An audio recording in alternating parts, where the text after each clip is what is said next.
If there are Gazans who don't have enough food, it's because Hamas is stealing it. Hamas steals it, hoards it, and sells it at exorbitant prices. בנימין נתניהו וממשלת ישראל, אתם צריכים להתבייש בעצמכם. הכרתם אותי ועוד אלפי אזרחים באותו יום ארור.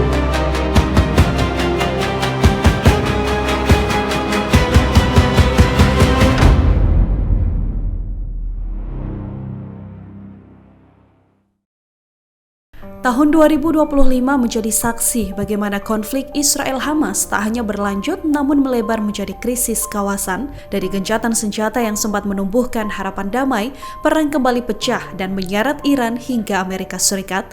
Gaza tetap menjadi epicentrum penderitaan di tengah diplomasi global yang berulang kali menemui jalan buntu. Inilah Kaleidoskop 2025, perjalanan 1 tahun konflik yang mengubah peta keamanan di Timur Tengah. Pada Januari 2025, gencatan senjata perdana dan harapan damai dimulai.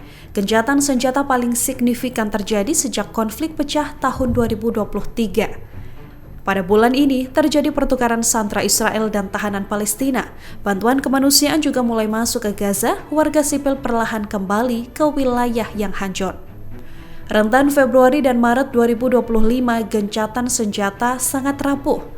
Negosiasi fase lanjutan sejak gencatan senjata Januari rapuh dan berakhir mandek.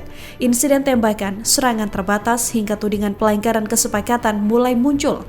Israel juga kembali meningkatkan operasi militer terbatasnya di jalur Gaza. Pada rentan bulan April hingga Mei, perang Gaza kembali memanas.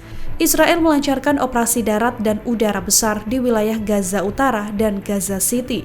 Khan Younis dan wilayah Syujaiyah menjadi titik pertempuran utama. Korban sipil meningkat, tekanan internasional terhadap Israel kembali menguat.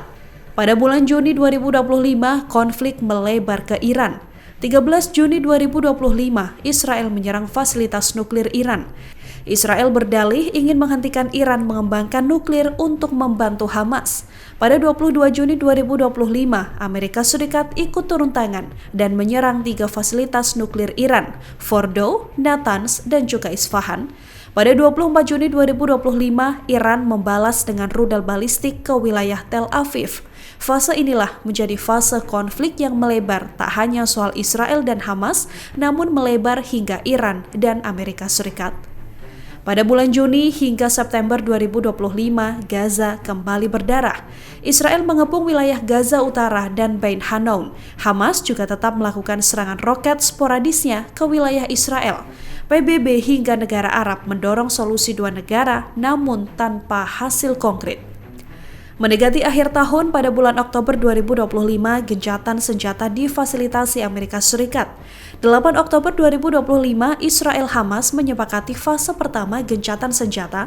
Rencana gencatan senjata diusulkan oleh Amerika Serikat untuk menghentikan perang yang sudah 2 tahun berlangsung. 10 Oktober 2025, perjanjian resmi berlaku dan Israel menghentikan seluruh serangan ke jalur Gaza. Proses pertukaran sandera juga mulai dilaksanakan secara bertahap. Pada rentan November hingga Desember 2025, situasi Gaza masih sangat rapuh di tengah gencatan senjata. Situasi relatif lebih tenang, tapi jauh dari damai permanen. Hamas masih eksis, Gaza hancur, dan konflik belum benar-benar berakhir.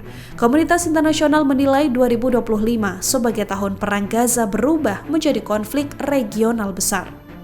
1 tahun berlalu, konflik Israel-Hamas belum benar-benar menemukan ujungnya. Gencatan senjata datang dan pergi, sementara luka kemanusiaan di Gaza terus membekas.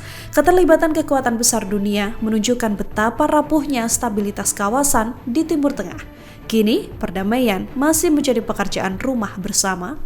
Download Tribun X sekarang, menghadirkan lokal menjadi Indonesia.